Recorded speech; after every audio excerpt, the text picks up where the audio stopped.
رمضان رمضان رمضان يا حبيب رمضان رمضان. نحمد ونصلي على رسول الكريم. اما بعد فاعوذ باللہ من الشیطان الرجیم. بسم اللہ الرحمن الرحیم. یا ایھا الذین آمنوا کتب علیکم الصیام کما کتب علی الذین من قبلکم لعلکم تتقون. قال اللہ تعالی فی مقام آخر ان تجتنبوا کبائر ما تنہون عنہ نکفر عنکم سیئاتکم وندخلکم مدخلا کریما. وقال رسول اللہ صلی اللہ علیہ وسلم من صام رمضان ایمانا واحتسابا غفر له ما تقدم من ذنبه. صدق اللہ العظیم. رمضان مبارک کے روزے جو ہے وہ اسلام میں ان کو اتنی اہمیت اور اتنا مقام حاصل ہے کہ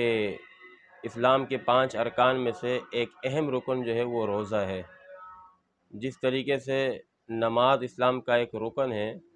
جس طرح زکوٰۃ اسلام کا ایک رکن ہے، جس طریقے سے حج جو ہے اسلام کا ایک رکن ہے، اسی طرح روزہ بھی اسلام کا اہم رکن ہے. جس طریقے سے نماز کا ترک کرنے والا فاسق اور فاجر ہو جاتا ہے، اسی طریقے سے رمضان مبارک کے روزے کو ترک کرنے والا آدمی بھی فاسق و فاجر ہو جاتا ہے. اور جس طریقے سے جو ہے نماز کا انکار کرنے والا دائرہ اسلام سے خارج ہو جاتا ہے، اسی طریقے سے روزے کا انکار کرنے والا بھی اسلام کے جو ہے دائرے سے خارج ہو جاتا ہے. اور ایک حدیث پاک میں آتا ہے کہ قیامت کے دن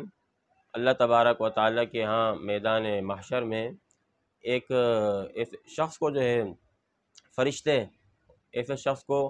کھینچ کر لائیں گے اور گھسیٹ کر اس کو جہنم کی طرف لے کر جائیں گے. جب اس کی چیخ و پکار کو دیکھا جائے گا تو اللہ کے حبیب صلی اللہ علیہ وسلم نے فرمایا کہ اس وقت میں جبرائیل علیہ السلام سے کہوں گا کہ جبرائیل یہ شخص کون ہے جس کو اس طریقے سے جو ہے اذیتناک طریقے سے اور ذلت کے ساتھ گھسیٹ کر جہنم کی طرف لے جایا جا رہا ہے، تو آخر یہ شخص کون ہے؟ تو فرمایا کہ جبرائیل علیہ السلام اس وقت فرمائیں گے کہ یا رسول اللہ، یہ وہ شخص ہے جو رمضان المبارک کے مہینے میں جو ہے وہ گناہ سے باز نہیں آتا تھا اور رمضان مبارک کے مہینے میں اللہ تعالیٰ کے احکام کو توڑ دیا کرتا تھا. تو ظاہر ہے کہ اللہ کے احکام کو توڑنے میں ایک سب سے رمضان میں جو اہم عبادت ہے وہ روزہ ہے. تو اس سے پتہ چلا کہ روزے ایسا عمل ہے جو جان بوجھ کر قصداً روزے نہیں رکھتے ہیں تو وہ اس حدیث پر غور کریں کہ قیامت کے دن ان کے ساتھ جو ہے کیا سلوک ہوگا، کہ فرشتے ان کو گھسیٹ کر جہنم کی طرف لے جائیں گے. اور پھر فرمایا اللہ کے نبی صلی اللہ علیہ وسلم نے کہ جبرائیل علیہ السلام کہیں گے کہ یہ آپ کے امت کے وہ لوگ ہیں جو رمضان میں بھی علی الاعلان اللہ کے احکامات کو رون دیا کرتے تھے اور گناہوں سے باز نہیں آتے تھے. اور پھر جب میں یہ کہوں گا کہ اس کی سفارش کے لیے جب میں آگے بڑھوں گا، پھر اللہ تبارک و تعالیٰ کی طرف درخواست کروں گا کہ یا اللہ اس نوجوان کی سفارش میں کرتا ہوں، تو اللہ فرمائیں گے کہ اس کی سفارش جو ہے آپ اے محمد صلی اللہ علیہ وسلم آپ بھی اس کی سفارش نہیں کر سکتے ہیں. پوچھوں گا کہ یا اللہ کیوں؟ فرمائیں گے کہ اس وجہ سے کہ اس کا جو مدعی ہے وہ بہت طاقتور مدعی ہے، اس کا مدعی بہت زور آور مدعی ہے. تو پھر حضور علیہ والسلام پوچھیں گے کہ یا اللہ اس کا مدعی کون ہے جو اتنا زور آور ہے اور طاقتور ہے؟ تو اللہ رب العزت ارشاد فرمائیں گے کہ اس کا مدعی رمضان المبارک ہے. رمضان خود اس کا مدعی ہے اور اس کا مدعی نہیں چاہتا کہ اس کی بخشش ہو جائے اور اس کا مدعی نہیں چاہتا کہ اس شخص کی مغفرت ہو جائے. لہذا جب اس کا مدعی چاہے گا تو سفارش قبول ہوگی، مدعی نہیں چاہے گا تو سفارش قبول نہیں ہوگی. تو ظاہر ہے کہ جب اللہ کے نبی صلی اللہ علیہ وسلم کی سفارش بھی روزہ خوروں کے حق میں قبول نہیں کی جائے گی. اس سے اندازہ لگایا جا سکتا ہے کہ جو علی اعلان اس بلا عذر کے روزے کو چھوڑ دیں اور یہ کہ بلا عذر روزہ نہ رکھیں تو ان کا کیا انجام ہوگا اور آخرت میں کیا سزا ہوگی ان کے لیے، وہ اس پر غور کریں۔ پھر یہ ہے کہ اللہ کے نبی صلی اللہ علیہ وسلم فرماتے ہیں کہ جب میں اللہ کے ہاں سفارش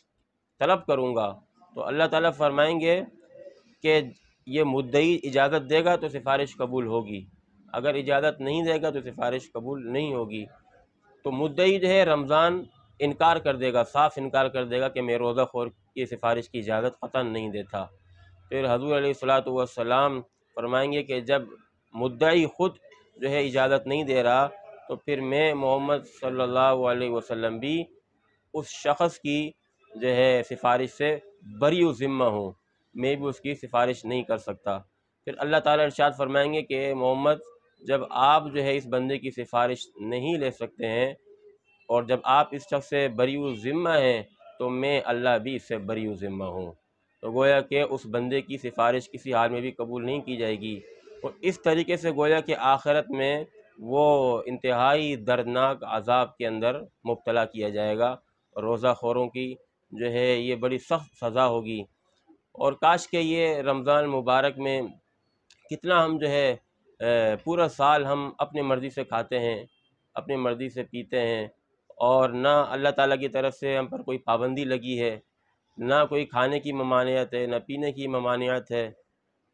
تو گویا کہ 11 مہینے ہم آزاد ہیں اپنے کھانے پینے دیگر تمام ضروریات، اپنی خواہشات جو جائز خواہشات ہیں، ہم جو ہے اس میں 11 مہینے آزاد ہیں۔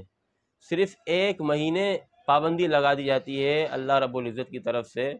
اور وہ بھی کتنی جو ہے تقریباً صبح صادق سے لے کر غروب آفتاب تک، زیادہ زیادہ جو ہے آپ گنیں تو 13 سے 14 گھنٹے کا ٹائم ہوتا ہے۔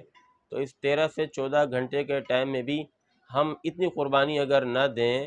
کہ اپنے آپ کو تھوڑا سا روک لیں، کھانے پینے سے اپنی خواہشات کو ذرا روک لیں، تو کون سی جو ہے یہ کوئی ہمارے لیے اتنی بڑی بات ہے، اور اتنا کوئی قیامت آ جائے جس سے کوئی روزہ رکھے اور اس کے لیے اتنی مصیبت بن جائے۔ تو اس لیے جب 11 مہینے اللہ تعالیٰ کی طرف سے ہمیں چھوٹ ہے کھانے پینے کی، تو ایک مہینے تو اس رب العالمین کا حق ہے کہ ہم بھی ایک مہینے کم از کم اس کے کہنے کے مطابق اپنے کھانے پینے کو 12 سے 14 گھنٹے کے لیے اگر بند کر دیں تو انشاءاللہ اس پر جو اجر اللہ تعالیٰ عطا فرمائیں گے وہ گویا کہ دائرہ گویا کہ لکھنے کے دائرے میں وہ نہیں آ سکتا کتنا اللہ تعالیٰ روزے دار کو اجر عطا فرمائیں گے۔ اس لیے جو ہے گویا کہ ہم بعض لوگ جو ہے یہ بہانے کرتے ہیں،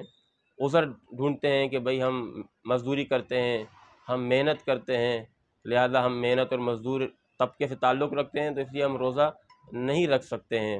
تو یہ مزدوری کرنا اور محنت کرنا کسی صورت میں بھی جو ہے یہ اس کے لیے جواز نہیں ہو سکتا، یہ عذر قابل قبول نہیں ہو سکتا کہ ایک آدمی مزدوری کرتا ہو اور پھر وہ اس کو جواز بنا کر روزے کو چھوڑ دے اور روزے کو ترک کر دے، کسی صورت میں بھی شریعت اس کی اجازت نہیں دیتا۔ آدمی اگر جو ہے وہ دن میں مزدوری نہیں کر سکتا تو رات کو مزدوری کرے، رات کو محنت کرے، اور افطاری کے بعد جو ہے وہ محنت مزدوری کرے۔ اسی طریقے سے غرض یہ کہ وہ اپنے کوئی نہ کوئی ایسا طریقہ اور ذریعہ بنا سکتا ہے جس سے اس کا روزہ خراب نہ ہو، جس سے کہ روزہ جو ہے اس کو روزہ نہ رکھنے کی کوئی نوبت نہ آئے اور کوئی عذر اس کو نہ ملے، تو اس طرح کی صورت بن سکتی ہے۔ اسی طرح اگر آدمی چاہے کہ بھئی اگر میں کام کروں گا، نوکری کروں گا، ملازمت کروں گا، اور پھر یہ ہے کہ دن میں روزہ رکھوں گا تو میرے لیے نہیں ہوگا، میرے لیے مشکل ہو جائے گا، تو آدمی اپنے کام کو مؤخر کر دے اور اپنی مزدوری کو اور اپنی جو ہے جاب اور تنخواہ وغیرہ کو، ان چیزوں کو مؤخر کر دے، بلکہ روزہ سب سے بڑھ کر ہے اور سب سے یہ مقدم ہے، تو کسی صورت میں بھی اس کو چھوڑنے کی اجازت نہیں ہے، الا یہ ہے کہ آدمی بہت زیادہ بیمار ہو اور بہت زیادہ اس کا عذر ہو تو پھر اس صورت میں اجازت ہے، باقی کسی صورت میں روزہ چھوڑنے کی اجازت نہیں ہے۔ دعا ہے اللہ تبارک و تعالی ہمیں سے ہر مسلمان کو رمضان مبارک۔ تو آخر میں جو ہے یہی عرض کروں گا کہ رمضان مبارک کا یہ آخری عشرہ چل رہا ہے اور یہ بھی تقریباً اس کی گنتی کے چند دن رہ گئے ہیں، تو اب بھی اگر ہم سے پچھلے روزوں میں کوتاہیاں ہوئی ہیں، غلطیاں ہوئی ہیں، اور پچھلے روزوں میں اگر جو ہے ہم نے ان کو چھوڑ دیا جان بوجھ کر یا کسی وجہ سے جان بوجھ کر نہیں رکھا، تو اب بھی موقع ہے کہ ہم اللہ کی بارگاہ میں سچے دل کے ساتھ توبہ کریں، استغفار کریں، اور یہ جتنے روزے باقی رہ گئے ہیں ان روزوں کے لیے جو ہے پابندی کے ساتھ ان کو مکمل رکھنے کی بھرپور کوشش کریں، تاکہ کسی صورت میں بھی یہ باقی روزے ہم سے نہ چھوٹیں، اس لیے کہ توبے کا دروازہ اللہ تبارک و تعالیٰ نے یہ کھولا رکھا ہے۔ یہ نہیں کہ انسان سے گناہ ہو گیا، اب جو ہے گناہ ہو جانے کے بعد اس کی کوئی معافی نہیں ہے، نہیں، بلکہ مرتے دم تک تادم موت اللہ رب العزت نے توبے کا دروازہ کھلا رکھا ہے، بس بندے کے آنے کی دیر ہے، وہ جیسے اللہ کی بارگاہ میں آئے اور اپنے گناہ کا اقرار کر لے، اپنے آپ کو مجرم تصور کرے، اللہ رب العزت اس کے گناہوں کو اسے مٹا دیں گے جیسا کہ اس بندے نے گناہ کیے ہی نہیں ہیں، اس طریقے سے وہ گناہ سے پاک صاف ہو جائے گا۔ اللہ تبارک و تعالی ہم میں سے ہر مسلمان کو رمضان مبارک کی خوب قدردانی کرنے کی توفیق عطا فرمائے، اور روزوں کی اہتمام کے ساتھ ادائیگی کرنے کی توفیق عطا فرمائے۔ وآخر دعوانا الحمدللہ رب العالمین۔